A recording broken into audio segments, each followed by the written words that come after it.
Look, let's kick this off officially. So, hi everyone, and welcome to our App Magic webinar. I'd firstly like to acknowledge the country on which we meet on today.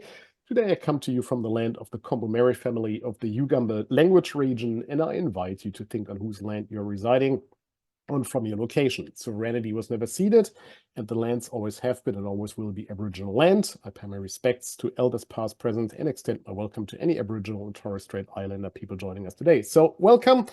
For those who don't know me, my name is Jens, and I'm the Director of Industry Member Relations at IGEA, the Interactive Games and Entertainment Association, where are the peak advocacy body for the video games industry in Australia. And today, we're going to have a webinar on App Magic. App Magic is a platform for mobile app market analysis that offers a large selection of tools to help creators solve complex problems. So today we're going to look into identifying promising mobile game niches and how to utilize third-party analytics in the game development process. For that, I'm joined by Kirill from the country of Georgia, not the state of Georgia. Before I hand over to him, he'll do a presentation. You'll have an opportunity to ask some questions. And as usual, we would like you to use the Q&A function of Zoom that is there at the bottom. Click on that if you do have any questions and put them in there. It just makes it a bit easier for us to keep track of them as opposed to the chat function. Well, I guess that's pretty much it. Kirill, over to you. Awesome. Yeah. Thanks for having me. It's an honor to be here. And yeah, like Jen said, I am a business development manager here at App Magic. App Magic is like Jen said, is a platform for mobile market analysis, research purposes, and stuff like that. And I'd say the biggest part of my job is essentially talking to people, developers, companies, studios, publishers, whoever. And I'm doing that because I need to learn what do they think about, like what bothers them, what kind of data they need, and when they're looking for. And I need that info to shape the product, the platform in a way that will kind of reflect their needs and purposes. So by doing so, by talking to a lot of developers, publishers, studios, whatever, obviously you learn a lot about how they think and what is important to them and how they utilize the platform, because the platform is essentially just a bunch of data points, a bunch of graphs and whatnot, top charts. But for different companies, different size and scales and operations, they utilize the platform in like vastly different ways. So for me, the main job is to understand and find those use cases and optimize those and make them even better. So today, the topic, like Jen said again, is how do you actually find promising game markets, promising mobile markets and niches, essentially? Because again, mobile market is not a blue ocean anymore. It's not an evergreen market where you go, you make a game, and you become successful, or you make an app where you click on the ice block and it melts, and that's the whole app. That's the whole game. No, it's not that easy anymore.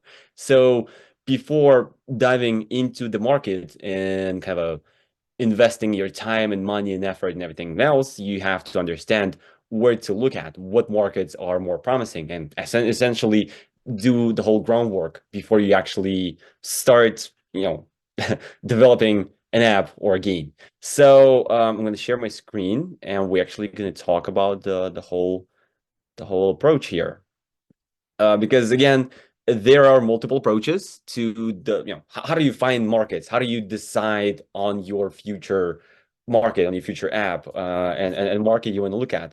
There are multiple approaches, and I think there are multiple approaches because I spoke to a lot of people, and by doing so, I condensed all this knowledge into 3 different approaches, right? And we're going to talk about all 3 of them, and we're going to focus on the specific on a single one that we found to be the best approach out there. So the 3 approaches, the 4 approaches, maybe even it's going to be actually 3. So the first one is for some reason you heard that people play, I don't know, puzzle games. Everyone loves Candy Crush and Roblox and whatnot and Fortnite.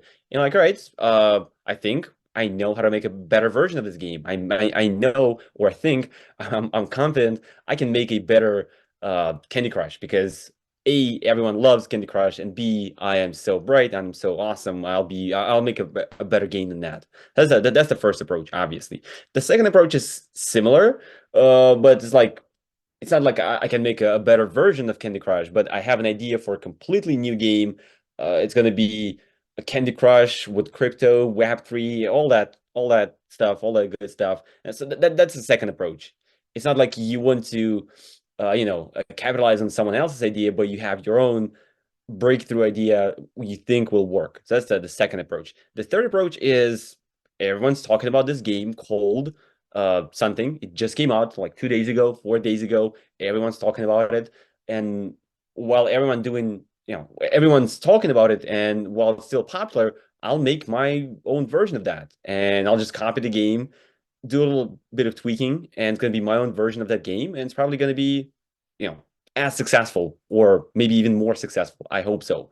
And then the last approach is I'm not going to look at specific games or apps. What I'm going to do is I'm going to go out there, do a groundwork. I'll do all the research I need. I'll dig up the data, and I'll be certain that this market, this niche right here, it is going up. It is not going to die out in 2 weeks, and it is not yet occupied and not yet oversaturated by competitors. They're kind of trying to find blue ocean in a way, in already kind of a reddish ocean of mobile market apps. So that's the final approach. The first two approaches, we're just going to call them the basic approach. And they are called basic, in my opinion, because most of the time they lack people, falling into those approaches, they lack data research, data analysis. They just think they know, they never look at data, or if they do, they try to look at data to back up their approaches and their beliefs. And so yeah, it's a tricky approach to take and tricky path to go down to. But yeah, we're going to call it basic approach. So yeah, talking about the basic approach, it is by far the riskiest approach out there because again, you do not look at the data. You do not look at the market. You do not check the indicators, the multipliers. You just know, you just feel like you're gonna make a good version of the game or you're gonna make a breakthrough app because you're so confident. And so if we're talking about games, for example, casual games in particular, over the last year, out of all the games, casual games, mobile games that came out over the last year, only 0.6% became financially successful. And in this case, we're talking about hundreds of thousands of dollars per year. So even $101,000 a year, a month will be deemed successful. So out of all the casual games, only 0.6% became successful. So obviously, that's a very, very low success rate, right? You do not want to take anything with a 0.6% success rate. I mean, that's just crazy. And we're talking about casual games, not hyper casual games, not games made by kids in Roblox or anything. It's like actual casual games made by studios, teams, developers. They spend money, they spend time, they hoped the game will be successful, but majority of them, like 99% of them, flopped, which is not good. So obviously, without any data analysis, without any research, the chances are pretty high that you will not be successful because that's just how the market works. Everyone's making games nowadays, everyone's making apps nowadays. So without a proper understanding, you're kind of a doomed to fail. So yeah, don't do that, right? Basic approach is the riskiest. The good thing is you don't need any you don't need to spend any time or any money or market research or on data analysis. You just go in there and say, hey, everyone's playing Candy Crush or anything else. I'll make my own version. Or I think people will love a game where you play as a raccoon and you escape the zoo. Do raccoons go to zoo? Well, you play as a raccoon or I don't know, zebra, and you have to escape from the zoo in Japan and Tokyo. So you run on the streets of Tokyo trying to escape the police and zoo guards and everything. You're like, right, I know this game is going to be awesome because everyone loves zebras and Japan and zoos, and so that's what we're going to do. Maybe we'll succeed, but as you can see, that's the chances are not too high. So yeah, that's the first approach. The second approach is a game just came out or an app just came out. In this case, it's kind of dated, but still Survivor.io.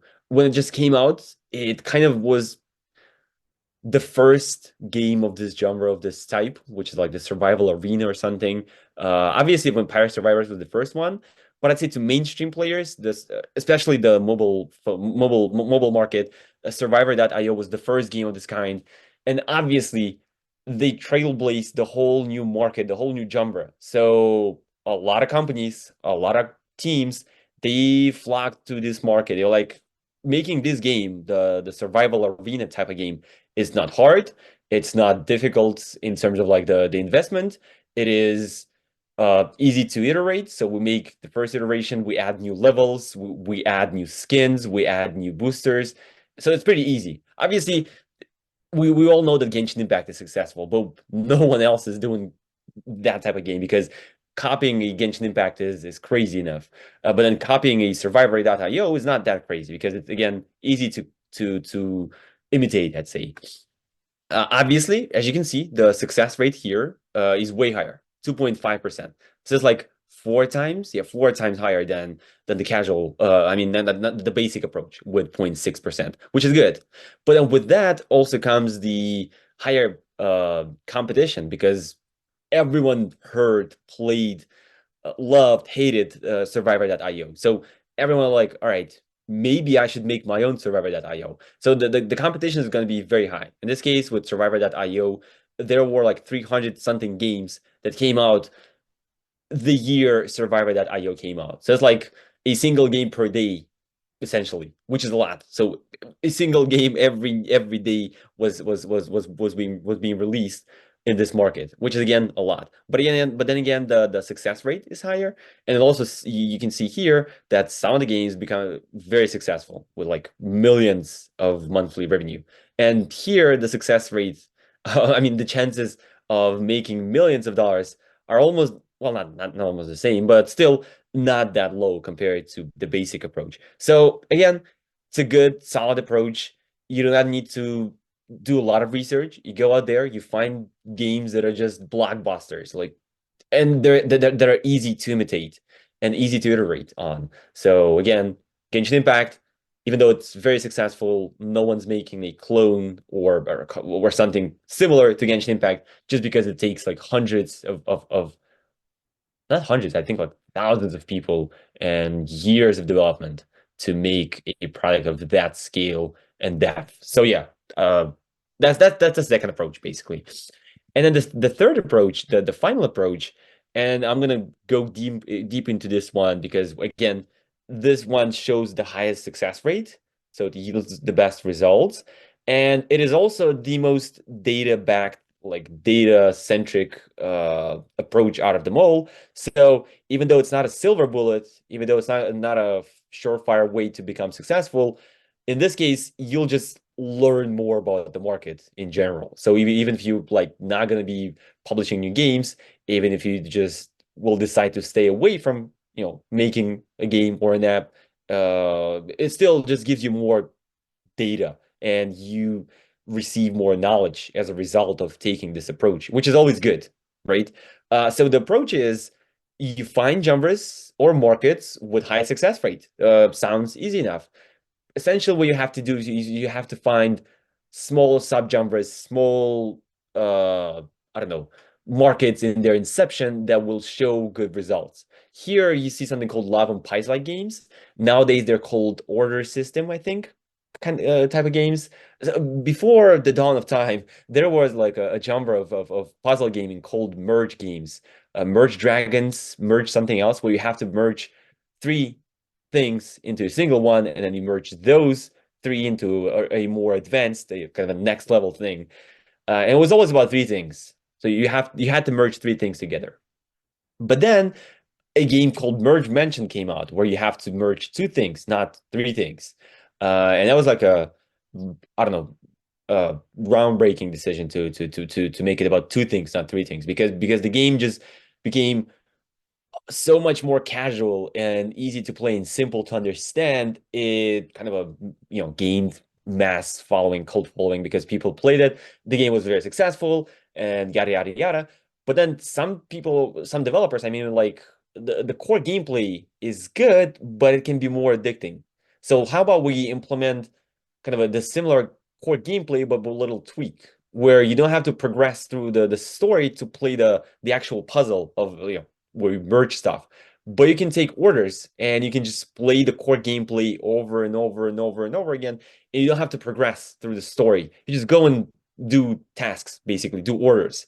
And the first game was like, what was it called? Love and Pies. So the first game of this genre was called Love and Pies. That's why we call this genre, we used to call it Love and Pies like games.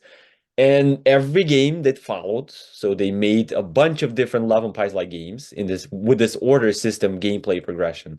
And there were like 52 games last year. Out of them, three became successful. So that's a whopping 5.8% success rate, and almost 2% rate of games making $1 million or more per month. So it's not as crowded, as you can see, only 52 games, because again, not everyone heard or knew or even got to the point where they analyzed different subgenres, different gameplay gimmicks of merge games.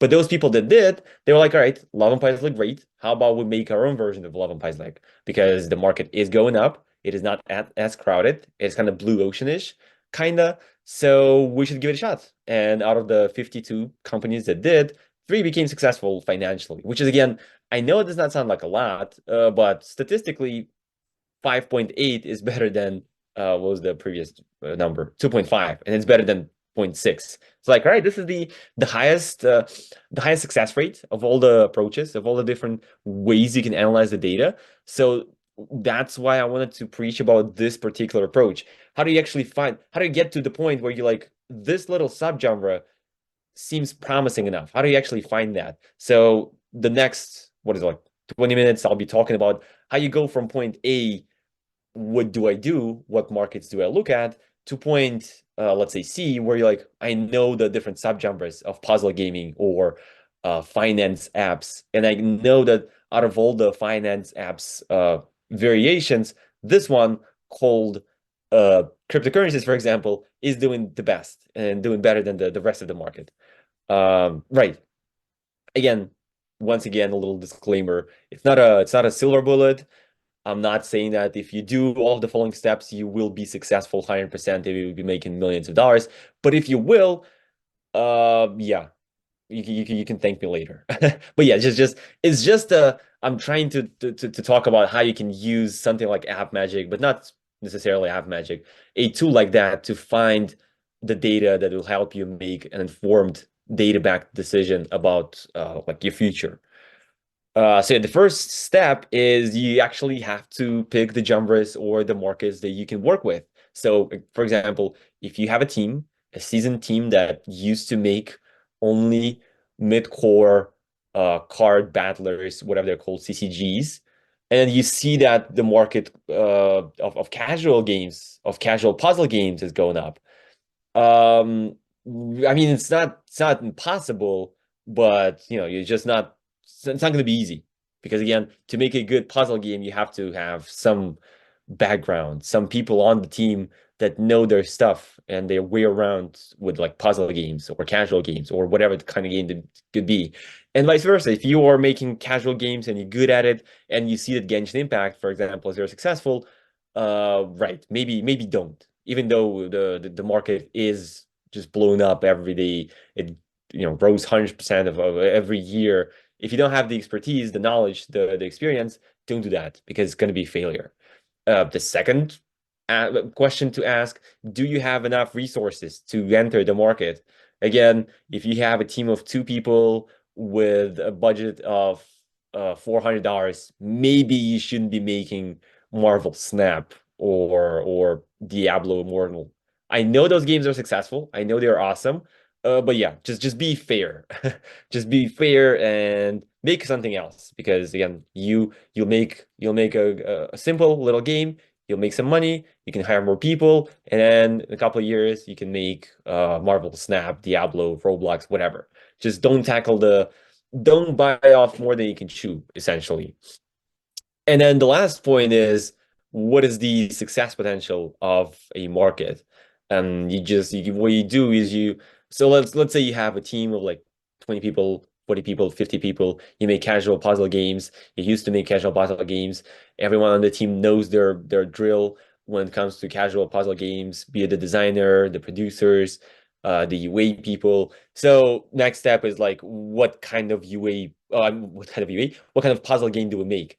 So obviously you want to make games and you want to enter the markets that are going up. So what you can do, at least with App Magic, a bit of self-promotion, shameless one, is you can look at the data and you would find, for example, you can compare different puzzle game subgenres. So on the screen here, you see Match 3, Match 3D, Merge games, Match 2 games, and you can see that Match 2 games, it should not be since June 2021, it's actually since June 2023, so since last year. Match games went down 20%, so the market kind of scaled back a little bit. Merge games are going up. Obviously, Match 3D games are going up like crazy, like 100% year on year. That's just crazy. And then Match 3 tile games are also going up like 30%, also not bad. So out of these four markets, you do not want to go in the Match 2 market because again, it has been going down significantly since at least 2020, and last year was not an exception. Again, since June 2023, the market went down 20% again. And then since June 2022, the market went down probably 50%. So the market is constantly going down. And even if you have geniuses on the team that know everything about Match 2 games and they can make the best Match 2 game out there, it is still hard to kind of to make the whole market go the other way. The market is going down. Just face it. Instead, what you can do is you can try out Match 3D games. 100% year on year. Market is blowing up. Probably still a lot of competition there. Probably still more of a blue ocean than red ocean. So why not try the Match 3D, for example, or merge games? 60% year on year. Not bad. So that's the first step. Obviously, you go out and you sift through markets, genres you can tackle, you can work with, and you say no to those that are going down. And you say yes, or maybe even double yes to the genres, the markets that are going up significantly. Again, here it's Match 3D, 100%. That's way above the market average because the market, as far as I remember, the market went down a little bit in terms of revenue. Or maybe if it went up, it was just insignificant, like 0.5% or 5% growth. And then you look at Match 3D games, 100%. I mean, whoa, that's a lot. And yeah, again, another self-promotion patch is how you can do that. So you might be asking, how do I know if the market is Match 3 tile or Match 2, Match 3D? Where do you find this data? In App Magic, what we do is we manually categorize all the games and all the apps in our system. So basically, we have a fully manual game to an app taxonomy in our platform that allows you to go and, well, compare different puzzle subgenres. Because again, since we're doing this manually, we can be more precise and in depth and detailed about the whole taxonomy. So it's not going to be the puzzle games. It's going to be puzzle with a gameplay of Merge 2 or Merge 3 or something like that. Excuse me. So yeah, that's the first benefit of having manual app categorization is that we do this manually. We can be more precise and more in depth and more detailed. And then since we're doing this manually and since we've been doing this for years now, we have the best coverage rate essentially on the market. Meaning that if you go and look at the Match 2 markets revenue, instead of having just 4 games representing the whole market, we have thousands of games in Match 2 just because we tag every single game that is coming out every day. So it just gives you more transparent idea about how big the market is, what are the dynamics on the market. Because if, again, you have 4 games in each market, it's not representative enough to make a whole judgment about the whole market. So yeah, that's another benefit of having manual app categorization. Enough with the self-promotion. Going back to the important stuff. So then what you can do is, again, let's say you were surprised and amazed and stunned by Match 3D's performance. At least here, you look in the like different colors and you look at the market and it's like 100% up. All right, that's good. What is the actual like structure of this market? What are the biggest games? How did they change each other? Is it like the red ocean and the market is occupied by a single game or 2 games? Or is it shifting Is it flexible and everything's changing? So you go and you actually do a little breakdown, a little deconstruction of the market. In this case, I don't know why, but we're looking at all idle RPGs games markets. So your job here is to find out if the market is going up. And as you can see here, the market did go up significantly from $2.4 million in 2021 to what is like almost $6 million in 2023, which is a lot, like 100% growth. Yeah, 2 times, which is good. And then the second biggest thing is on top of just going up and growing and becoming larger, the market also saw some new games that actually contributed to this growth. So in this case, it's Legend of Slime and Idle Berserker, but then you also see other apps, colors, games on this graph, which translates into the market is not just going up because a single game, the biggest game of the market, is going up, like which is the case with, say, Match 3. The market is not going up, it's not going down, but it's still on the same level just because the biggest like 3 games, I'd say, are on the same level. In this case, without these 2 new games, the market would still go up because there were other new games, the purple one, the green one. So for you, again, it's a sign that the market is changing, it is shifting, new games are coming out, and they're driving the whole market's growth. So you can be one of those kind of newcomers that will be driving the whole market's growth, and we'll see a significant market share on this market, which is good. Because again, here's the Match 3. So again, full of colors and it's going up and it's like, whoa, exciting. I want to be there. And here it's very depressing. The market is not going up, it's not going down. You do not see any new colors since like 2020 when a Royal Match came out. So, well, no success stories, no new breakthroughs in terms of like new games dominating the market, taking significant market share or whatever. And you might be thinking, well, obviously no one is making Match 3 games, and that's why you don't see them here, because people know it's a red ocean market and it's hard to penetrate and whatever. So no one is making Match 3. And that's how you explain the absence, the lack of any new colors, any newcomers.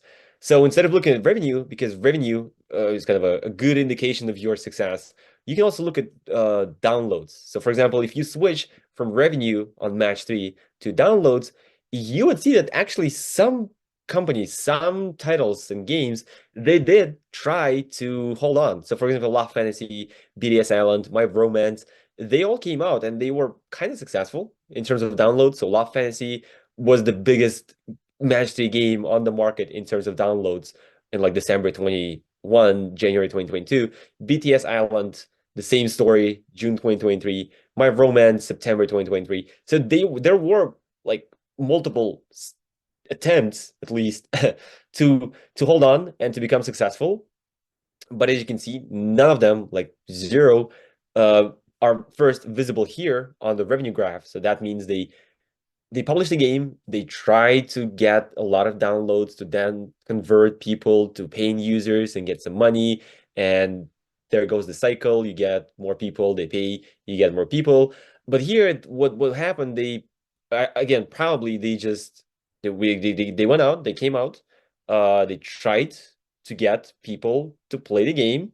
They paid to get like 1 million downloads 2 months in a row, and that's it. They probably just couldn't cope with the rising the CPI numbers, because again, Match 3, one of the highest CPI numbers, the average CPI in the market. And if you cannot convert more people to paying users, and if you cannot convince people to pay a lot, then you are out of business. And that's what happened with probably these 3 games. BTS Island came out, had a run of 2-3 months where they tried to keep a steady number of downloads to pump the game up, but it didn't work. Probably because they just couldn't cope with everything, like the high CPI numbers. Probably ROAS was not as good as they thought, and yeah, they basically closed shop, which is not good. But so that's again why it is important to look at downloads data, not just revenue. Obviously, everyone's going after revenue. You want to make money, not just downloads. But looking at downloads just reveals a lot more data, I'd say, obviously. But then another way to actually find out if there were any attempts on the market is using self-promotion again, is using something called advanced search, but not necessarily. basically, again, it's just the benefit of having manual app categorization, because you can simply say, show me all the match 3 games, all the Idle Tycoon games that came out in 2023. You pull up this list and you see that there were 400 Idle Tycoon games or cryptocurrencies apps or whatever that came out in 2023. And then you just sort them by revenue, and you see that out of those 400, only 8 became successful, which is success rate of, I cannot calculate, but it's not very high. Like, all right, this is bad, right? And that's basically what we've implemented in a tool called Success Meter. Because again, it's all about the success rate, and I was talking about success rate a lot. And again, you can just condense all of this analysis, all of these steps into a single tool, into a single destination called Success Meter. So what you do, what's the tool is all about, is it basically, you select the genres, the markets you want to look at, and it tells you how many games or apps came out on the market in the last whatever year, 3 years, how much money they make, and how many of them became successful. And you define what success is. So if you make a very high production, hardcore game, it's going to be like millions of dollars in revenue for you. If you're making a bootstrapped ramen noodle fuel game, for you, the success rate is going to be hundreds of thousands of downloads, because you're probably going to be going for ad revenue. So based on your kind of preferences, it will tell you, it will calculate what is the success rate of the market. So for example, here, I pulled up a list of all the casual puzzle games and sorted them by the actual success rate. So the highest success rate is the makeover and stories games, which if I'm not mistaken, are the match 3 games. So out of the 6 games that came out on the market, 2 became successful, probably making hundreds of thousands of dollars in revenue, which is the success rate of 33%, which is a lot.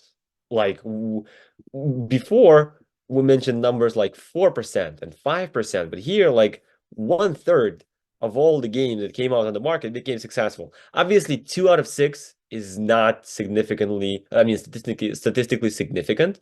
So like, right, this is not enough data, right, to back this theory up that the makeover stories games are awesome. But then the next one is Match 3D. 63 games, 4 became successful. Not a third, but 6.3%. But still, it's a good number. Again, it's a good number to look at. So basically, yeah, all of these steps that I mentioned can be condensed into a single tool called Success Meter, and just go there. You pull up the list of all the games, apps you feel confident about working with, and it tells you the markets you should be looking at and not looking at, because again, obviously there is a downside to it. You can sort everything by success rate, and you'll see the markets with 0 success rate. And that's the depressing part, because you go to some of these genres and there were like 200 games or something, 150 games came out last year, and 0 of them became successful. And they're making, 2 downloads per month. You're like, whoa, that is depressing. That is sad. But then, yeah, obviously, it's not the last step. So let's say you found the perfect market. You looked at the market structure. You know who's going up, who's going down. You know the average like retention and average DAU and average session time and everything. Because again, that's the important data you have to look at. So probably the last step is to actually scale your game up. Because again, we saw that it's not that easy. Even with games that tried, a lot of them fail. So how you can do that is just learn from the best. You go and you see how your competitors, or not just competitors, but the biggest games on the market basically scale. What ad creatives they use, what networks they work with, what countries they target, what is like the average number of creatives they have, how often did they experiment and put out new stuff.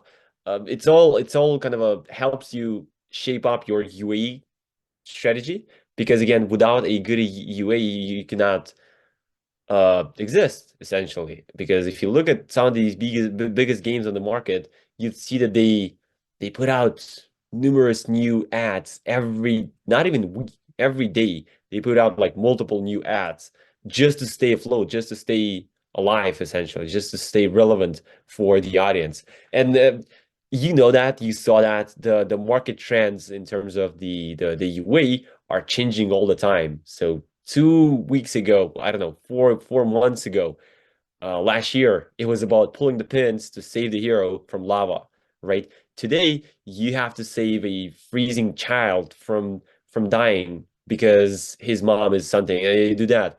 A couple of months ago was you have to clean this woman up because she does not look good apparently, and she's going on a date. So what you have to do is you have to clean her up and find her date. So something like that. And it's always changing. Next month it's going to be something else. In 3 months it's going to be something else. And you obviously have to be you know, aware of those new trends and new ideas and new formats that work the best. So again, analysis is needed here as well. And yeah, let's say you did all of these steps above. You analyzed the market, you found the perfect fit, the perfect match for you in terms of like the market size, the market growth, the market current state, and your experience and the team experience. You put out the game, you're scaling up, and you're like, all right, I can forget about App Magic, whatever, any data. All I have to look at is my internal data, make sure my retention is good, make sure I have enough DAUs, make sure I have low enough CPIs and whatever. That's the only thing I need to focus on, the internal analysis. I don't care about the external world anymore because I already published the game. It's not necessarily true because again, if you look at the current state of the market, at least, getting new players and kind of acquiring new traffic is as difficult as ever. It has never been more difficult and hard and complicated to get a single download as before. So your job as a game developer right now, or an app developer, not sure about apps though, I'm sure about games, is to keep your players happy, engaged, satisfied, and you do that through live ops, obviously. So they have to stay interested in your game, not to churn out, not to download a competing game. So how you can do that is through analysis. So you go out and you analyze what is trending, what is hot essentially right now. Because again, when merge mechanic became hot, everyone added the some kind of gameplay, a mini game or a little puzzle intersection into their game just because they can just so they can engage and I don't know entertain their players.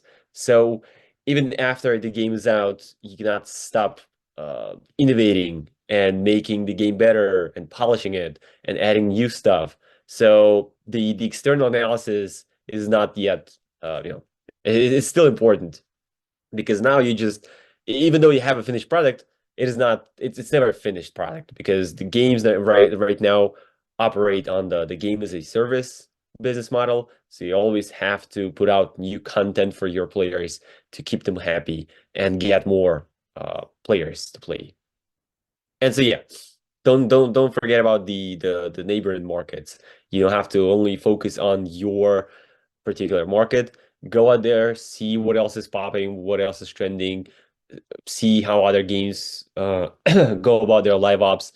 Because again, right now it's kind of a you don't have as much of a distinction between different players. Obviously, some people play hardcore games, some people play casual games, but within those, I believe it is becoming more and more homogenous. So there is no such thing as like a specific market, excuse me. So yeah, just go out there and explore other markets, other potential markets and games that your players can enjoy because they are your competitors as well.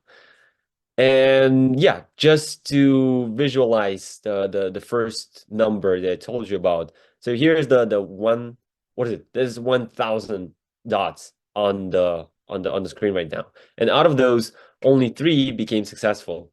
Because the success rate, oh, it should be six, right? Oh, it should be six, but still, I think it's like 500 then, maybe.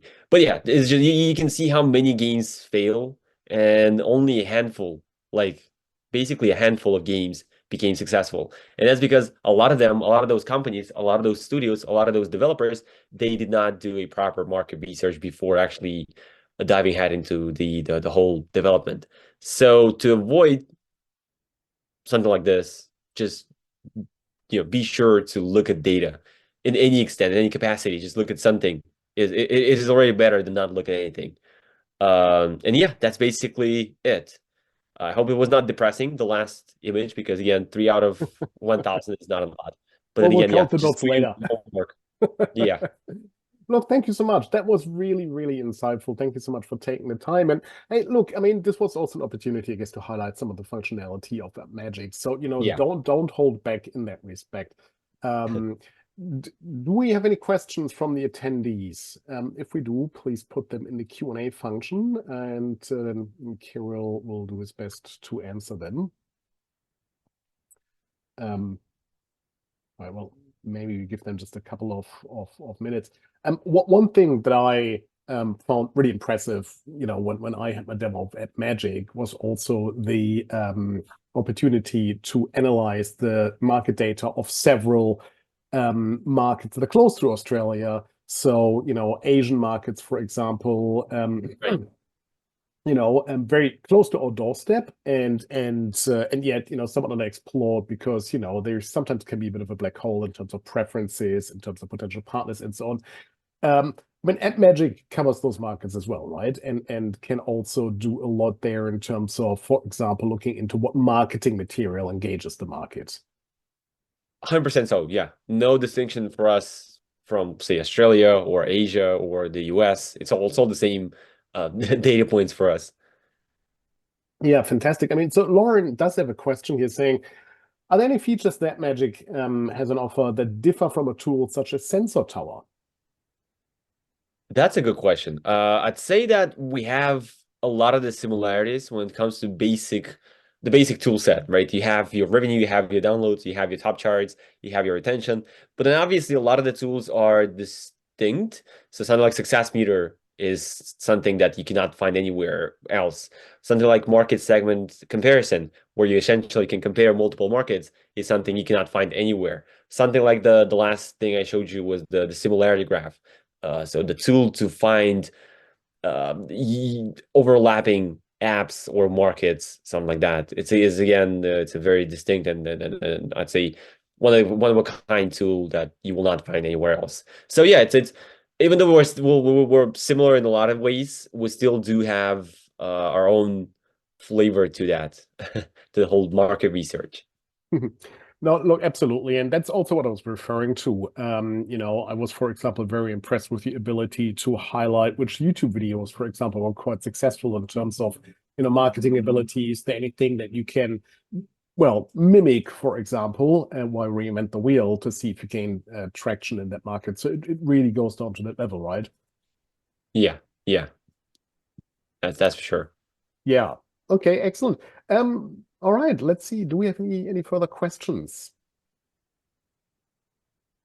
Because if that's not the case, we can slowly wrap this up. I would, however, encourage everyone to, check out AppMagic and have a look at the various tools that you have at your disposal. Like I said, I was very impressed when I was shown the detailed functionality of the whole platform. If there is interest in exploring that further, please let us know. So, if you've always wanted to know which, for example, marketing video gain traction in Indonesia for certain games, it really goes down to that level. I was really quite impressed. So it can help you with a whole lot of things when it comes to market intelligence, in particular when it comes to markets that may be a bit unexplored from an Australian perspective, but which I still think are very much worth exploring.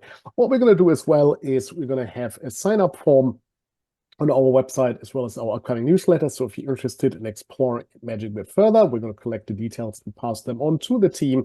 You can get a taste of what the platform can do for you. So keep an eye out for that. But look, until then, Kirill, thank you very much for taking the time. Really appreciate it. If there are any further questions, please feel free to reach out to me or to Kirill. And yeah, again, thank you very much for making yourself available. I know you're a bit under the weather, so get well soon. Well done. Great job. Yeah, I couldn't tell that you were sick. That was really well done. So look, thank you very much. And yeah, like I said, any questions, please reach out. And otherwise, thank you so much for dialing in. And Carol, thank you so much for hosting us today. Sure. Thanks for having All me. right. It was a No pleasure. worries. It was an honor. Take care. Bye. Bye.